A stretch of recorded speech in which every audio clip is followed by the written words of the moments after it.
Hello, this is Veteran Guerrilla Radio. It's Aaron Bedard. We're somewhere else now. Brian McKenna. There's Brian McKenna, and we're Michel Drapeau. and this is Michel Drapeau. Good morning or afternoon now, sir. We're a bit spontaneous here. So, 2011-12, became friends with Sean and Sheila Fines. Their son, he committed suicide in Edmonton at the barracks in 2008. The military policeman did not do a very good job with that investigation. Sean Fines, the dad, in fact, was a longtime investigator with the police and was not satisfied with the situation. They pushed for more information, weren't getting it. They were seeing lots of resistance, and it pushed them enough that they came to Parliament in 2010 and put much more pressure on this situation. And it pushed to what ended up being a hearing on the military police, what was it called? Military Police Complaints Commission. And that's where Michel Drapeau came in. That's right. So, go ahead, Aaron. So that hearing went on for 6 to 8 weeks, I Or believe. more than that. was more. I forget how many days. I think it was 55 days. We had 50,000 pages of documentation. It just went on. And we had something like 65 or 70 witnesses, most of them military police officers. And it was like 6 against 1 as far as legal teams. About that, yes. I think Yes. it was. And even plus worse they than had that, yes. about 4 or 5 months to prepare Yes. over you, And we had a week. and you had a week. Yep. And it was just days away until you knew you had were going to be covered for it. Part covered. Yeah, partly Partly covered. covered. Yes. And so, But enough that we could go and do it, yes. okay. And what did it produce? I think it produced three things. It produced a significant awareness to the Canadian public as to how disrespectful the military has been towards Stuart Langridge, the young man that lost his life after 5 suicide attempts.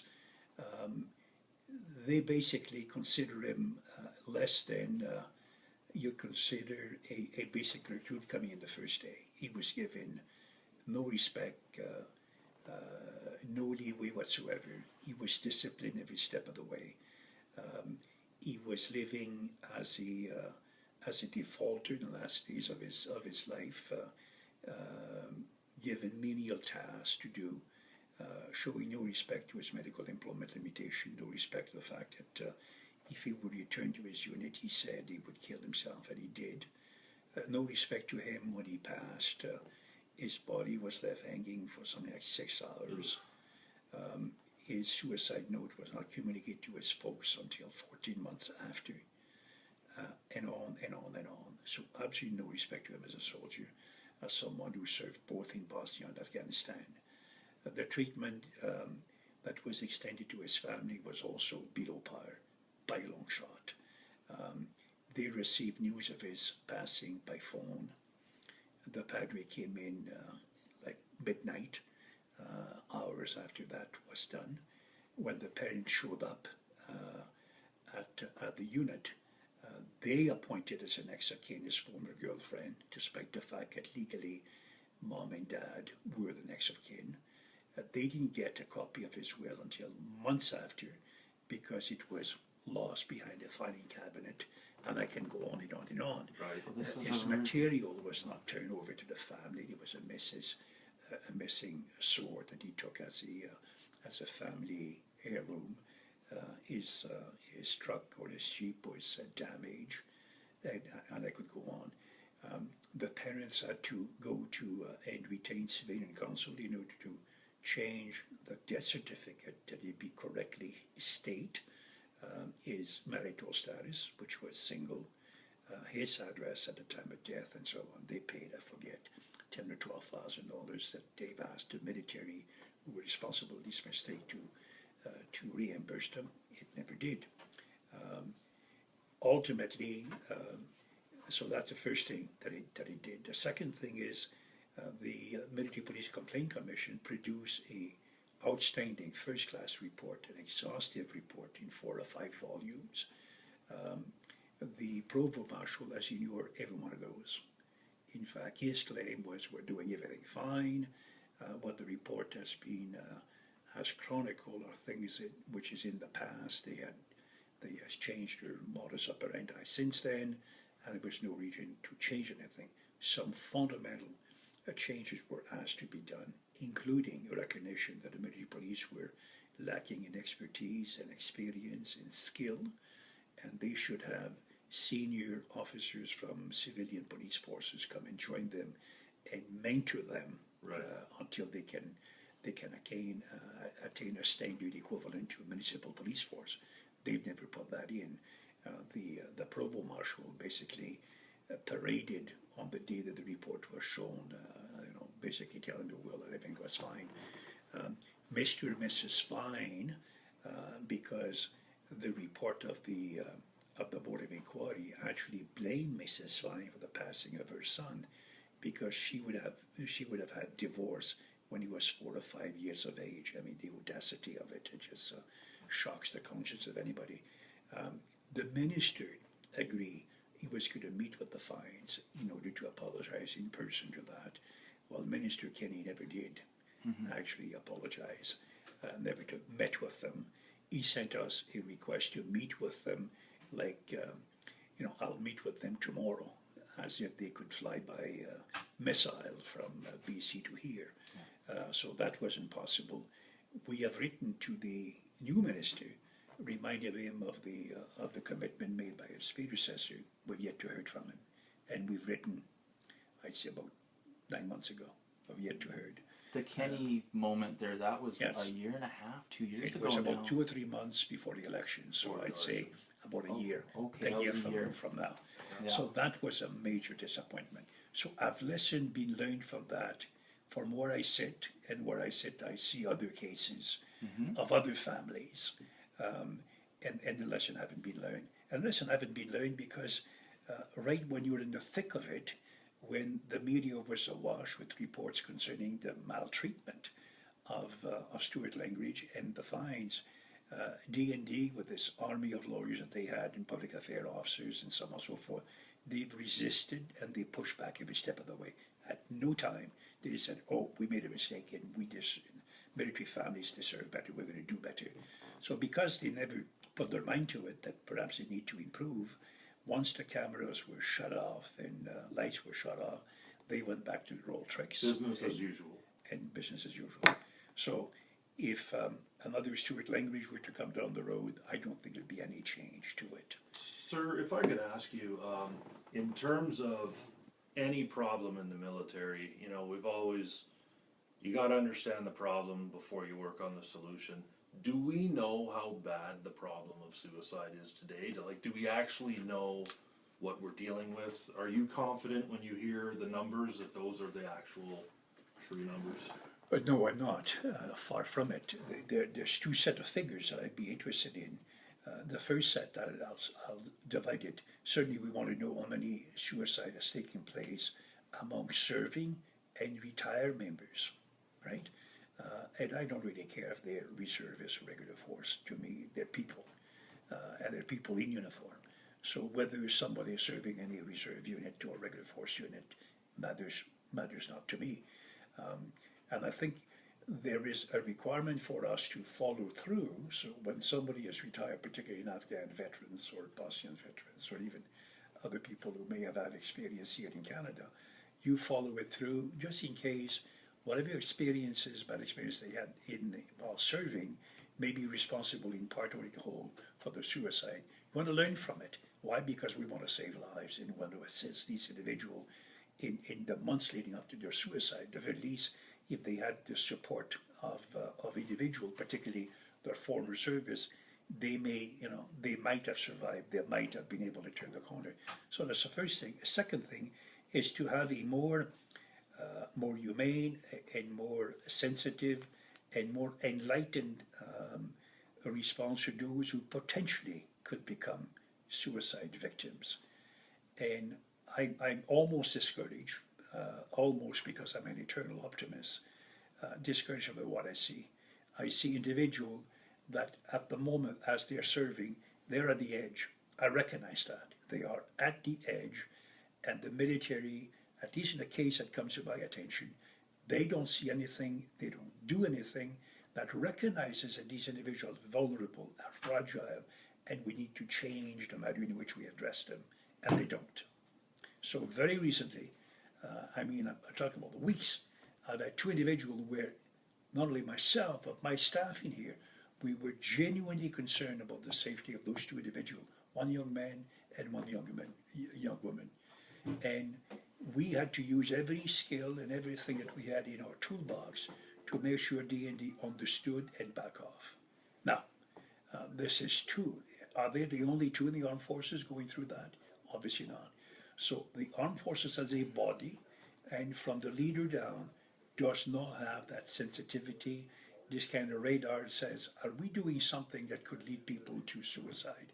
I don't see it. So I noticed you said in that statement there, sir, that you noticed some things, and you're a lawyer. As being a lawyer, you often deal with people that are dealing with tough situations in life. That's why they find lawyers.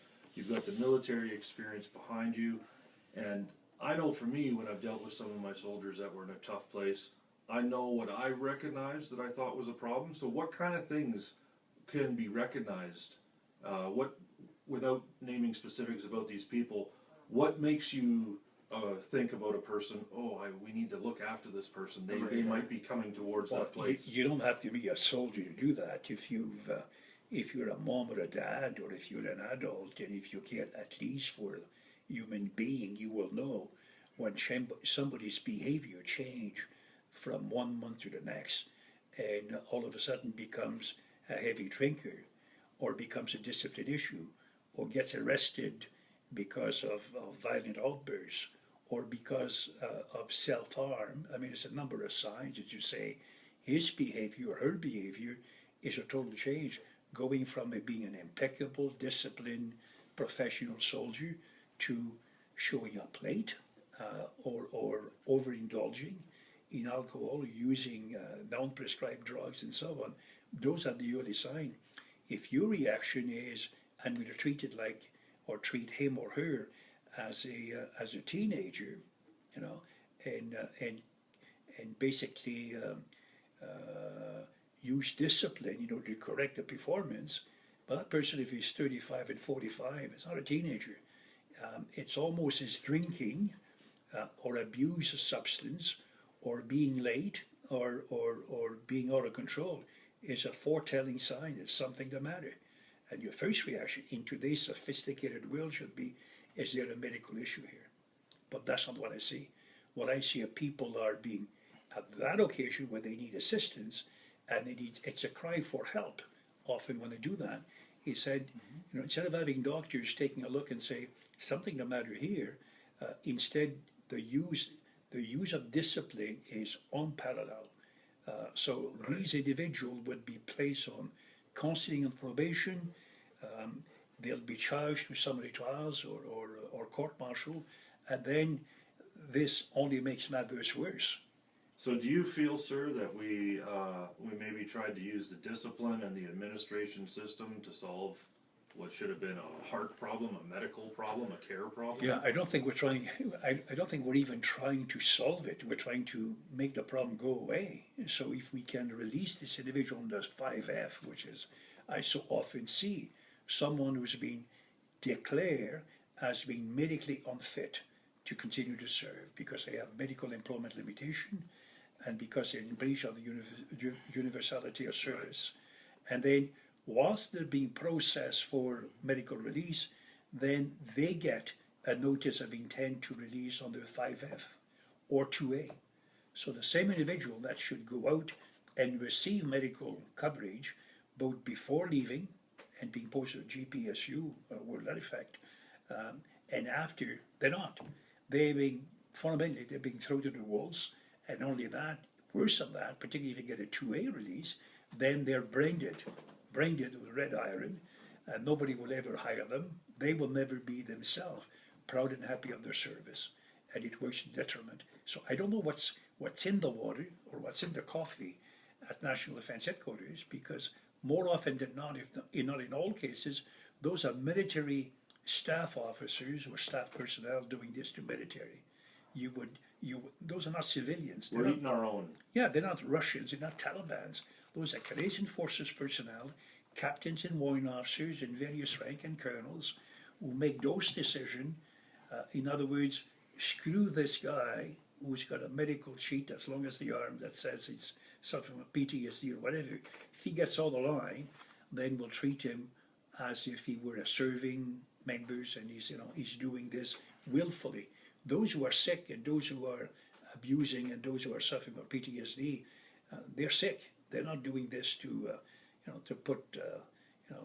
show disrespect for the military or the disciplinary system. Is they're unable to think straight. They're unable to look after themselves. They don't look after themselves or others. They need help, and the military still has not got this message. So the Sean and Sheila Fines case didn't break things up a bit. No, I think shake things up enough the to Sean make a change. Fines, what it did, I think, is alerted the public. It opened their eyes to how things are really going bad.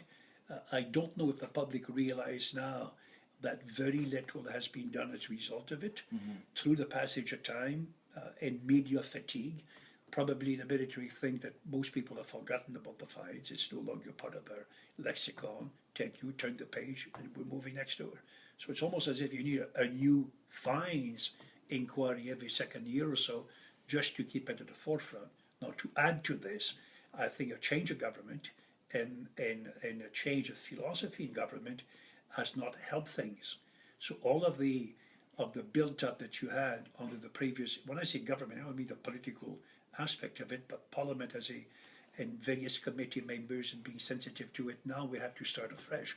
We now have new ministers, and those people are not armed with 6 years or 9 years worth of experience and knowledge, and members of committees are the same way.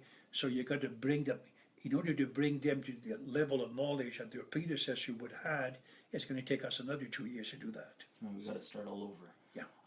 So right now there's something sweeping across the country and other countries is 22 push-ups for 22 days, because down in the States they've gone out of their way to make sure that they have the date of suicide in their veterans after serving, and that's 22 a day. And right now in Canada they're getting everyone, and they're having fun doing these 22 push-ups a day, Which we did yesterday. and we did it ourselves, and everyone's encouraging to donate to Wounded Warrior, which has some good programs like the COPE program, Veterans Transition Program, Can Praxis, and a dog program. However, there's still this awareness there's still the fact that there's been no progress to push government enough in the bureaucracy to start getting that data. Is there a way, do you see a way that we can, and to push that, to make that start to happen, to get that data, to get them on board doing it? I think you need a Peter Stauffer type of fellow in Someone Parliament, in already. somebody who's not in government, and somebody in fact who becomes a champion for veterans. Whether it's a he or a she, preferably have one per parties, but at the moment we don't. The Minister of National Defence or the Minister of Veterans Affairs have got a task. He's got a whole bundle of goods and bundle of money and various regulation and statute which prevents him from doing and thinking outside the box. He can only do, and he's busy, and he cannot do everything, and he would better do things if pressure is put upon him and his cabinet colleagues to give him more money, more program, and so on and so forth. So far I think he's doing a good job, and I think his heart is in the right place. What is lacking at the moment is concentrated and continued pressure upon government, more specifically upon Parliament. All political parties should have a stake in it.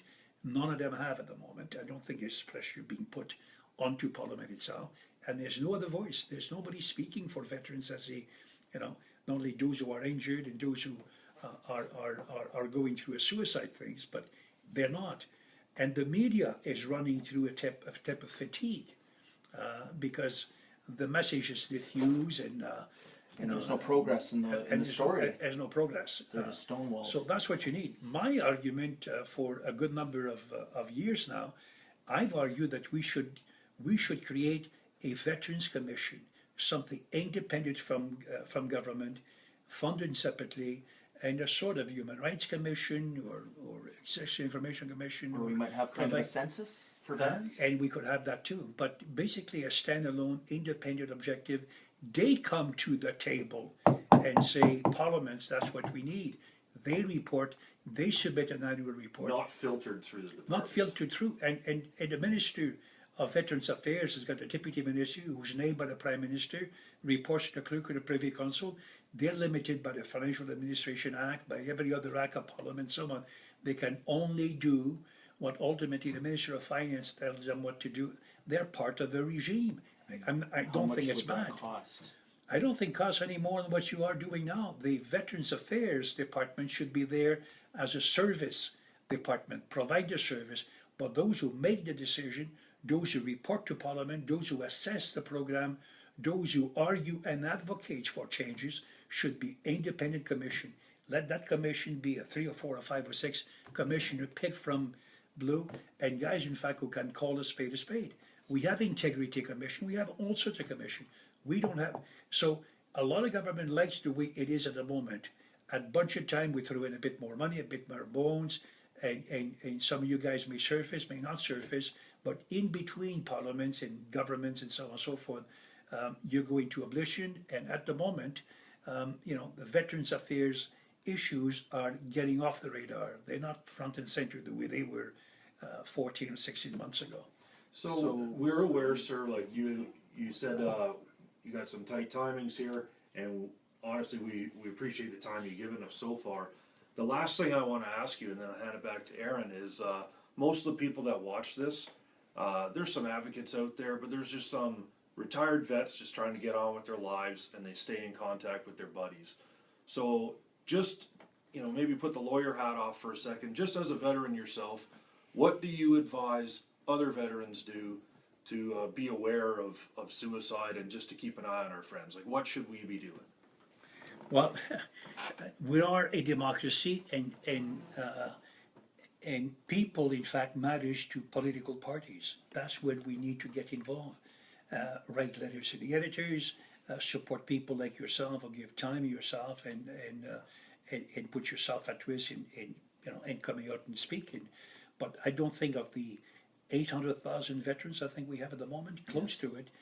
It's a minuscule voice that we have. I mean, if we really could speak as a voice, and unfortunately organizations such as the Legion are seen as the spokesperson, but they're not. They are not.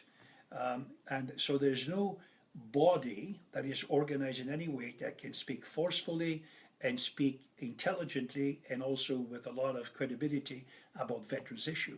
That's why I'm arguing that there ought to be a commission of some sort, and that commission should have members, that are recognized and are arguing for it and so on. That's what's lacking. So individual members, letters to the editors, letters to the ministers, support yourself and make your voice known. Don't wait until something appears on a newspaper and says, well, this is terrible. It is terrible now. Right. And the people who should care more about issues, particularly suicide of veterans, are themselves veterans. So currently, right now, you've stated we don't have a champion in Parliament. No. We could use a veteran advocate who could be the focused man working on that file. We don't have that right now. No. And then the drive would be towards getting a commission. Yeah, I've written the text in Health Times about a year and a half ago, so it's too short now just to repeat it, but that's really what I said. And I think that commission is a requirement, and that will be their way of communicating with the public and receiving input and presenting themselves before Parliament at various committee report or committee meetings, and basically knocking on the table and saying this is what we need, keeping and getting the task of organizing databases as to, if you're talking about suicide and those attempted suicide, that sort of a thing. That's what it should go to, and funded by public funds, no question there. Outstanding. Yeah. Thanks for your time, You're and Thank you. thanks for everything aside from your time that you do for veterans. Thank you. I appreciate it, sir. Appreciate it very much. You're a hero of mine. Okay, you bet. Thank you. That's awesome. No, All right, I see things in here that. You do. It's the same as we being part of a legal action ourselves. We get a lot of the bad stories. And I was just showing you this to show you what time it was, so we We're don't just go going to through wrap the up with report. him. Everybody, keep watching the shows, keep sharing them. We're getting thousands of views on this. Things are ramping up with this. It's a good movement. We'll be doing shows, all surprise shows for the next couple days down in Toronto, and we're going to keep going. Take care. Have a great day. We love you. And Peter Stouffer Oh. had the ability, in fact, to bring about a response from both his not only constituents but members of parliament and so on. He spoke and he was seen as Mr. Veterans. Peter Stouffer would answer my phone call from Vancouver. Same day. And I'm normally a conservative. Yeah. I've voted Liberal before. I've never voted Talk to you guys soon.